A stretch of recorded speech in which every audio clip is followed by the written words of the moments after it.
इस साल 15 अगस्त को लाल किले से भाषण देते हुए प्रधानमंत्री मोदी जी ने कहा था कि हमारे कैरेक्टर में बदलाव आ गया है। हम कई बार महिलाओं का अपमान करते हैं। क्या हम अपने कैरेक्टर में इससे छुटकारा पाने का संकल्प और वादा नहीं ले सकते हैं? किसी न किसी कारण से हमारे अंदर एक ऐसी विकृति आई है, हमारी बोलचाल में, हमारे व्यवहार में, हमारे कुछ शब्दों में हम नारी का अपमान करते हैं।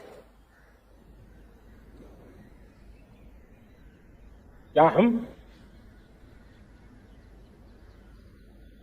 स्वभाव से, संस्कार से रोजमर्रा की जिंदगी में नारी को अपमानित करने वाली हर बात से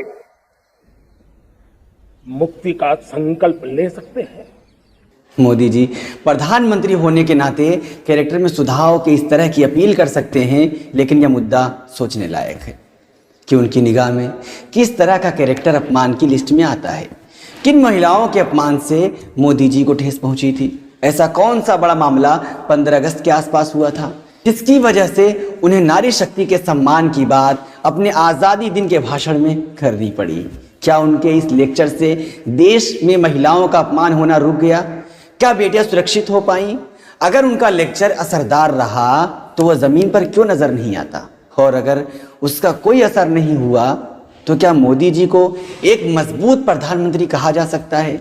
क्योंकि मजबूत नेता के एक इशारे पर जनता उसके पीछे चलने लगती है। जैसे गांधी जी ने कहा अहिंसा का पालन करो, तो लोगों ने वैसा ही किया। शास्त्री जी ने खाने पीने के संकट के दौर में एक दिन एक वक्त के भूखा रहने की बात कही, तो लाखों लोगों ने उसे अपनी जिंदगी में उतार लिया। तो फिर मोदी जी का कहना मानकर देश महिलाओं का सम्मान करना क्यों नहीं सीख पाता? कम से कम भाजपा नेताओं और भाजपा शासित स्टेट में तो ऐसा नजर आना ही चाहिए था, लेकिन अभी हालात इसके उलट दिख रहे हैं। जब 15 अगस्त को प्रधानमंत्री महिलाओं के सम्मान की बात कर रहे थे, उस वक्त उनके अपने स्टेट गुजरात में उनके मुख्यमंत्रित्व काल में हुए गोधरा कांड के दौरान सामूहिक बलात्कार की शिकार हुई बिल्किस बानो के 11 मुजरिमों को जेल से रिहा करने की तैयारी हो रही थी। अगले दिन देश ने देखा कि हत्यारे और बलात्कारी जेल से खुशी खुशी बाहर निकल रहे हैं। उनका तिलक लगाकर, माला पहनाकर स्वागत किया जा रहा है। बहुत से लोग हैरान और दुखी थे कि क्या ऐसा दिन देखने के लिए लाखों लोगों ने कुर्बानी दी है? क्या आज़ादी का अमृत महोत्सव मनाता देश इतना बेहिस और स्वार्थी हो चुका है कि भयंकर अपराध करने वालों की इज्जत की जा रही है सिर्फ इसलिए कि वे सब बहुसंख्यक हिंदू हैं और जिस पर उन्होंने अत्याचार किया वो एक मुस्लिम महिला है? अपने अपराधियों को जेल की सलाखों के पीछे पहुंचाने के लिए बिल्किस बानो और उनके पति ने कई सालों तक स्ट्रगल किया। इन लोगों ने अपने कुंबे को अपनी आंखों के सामने मरते देखा। अपने ही गांव के लोगों के द्वारा बिल्किस बानो बलात्कार का शिकार बनी। कहीं ना कहीं इंसाफ पाने की उम्मीद एक लौ की तरह उनके मन में थरथरा रही होगी।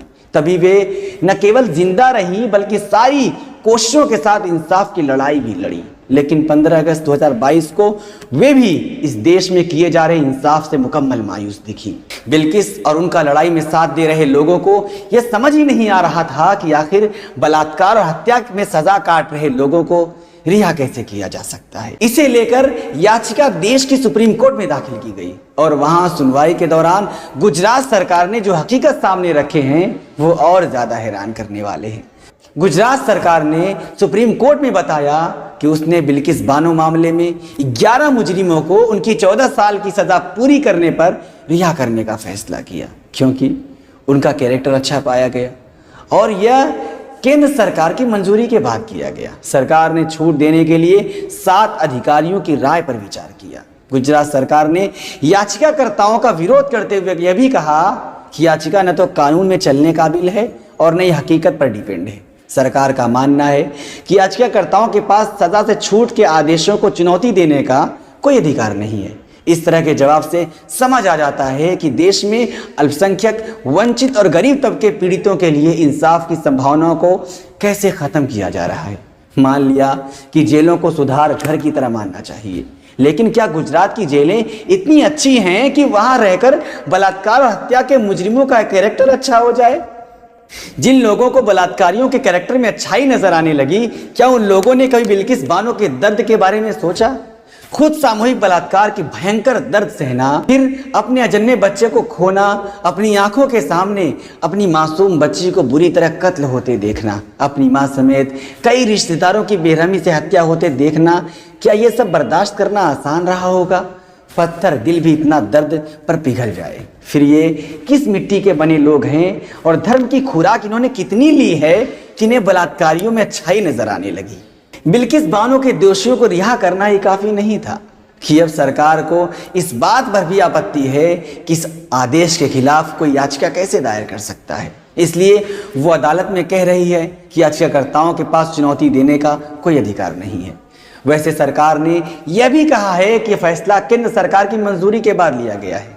तो अब फिर से गृह मंत्री और अमित शाह और प्रधानमंत्री मोदी जी से जवाब की उम्मीद है कि वो देश को बताएंगे कि इस मंजूरी के बाद महिलाओं का सम्मान कैसे महफूज रह सकता है। बहरहाल अब इस मामले में अगली सुनवाई 29 नवंबर को होगी, यानी बिल्किस बानो को इंसाफ मिलता है या नहीं, इसके लिए 1.5 महीने का इंतजार करना होगा।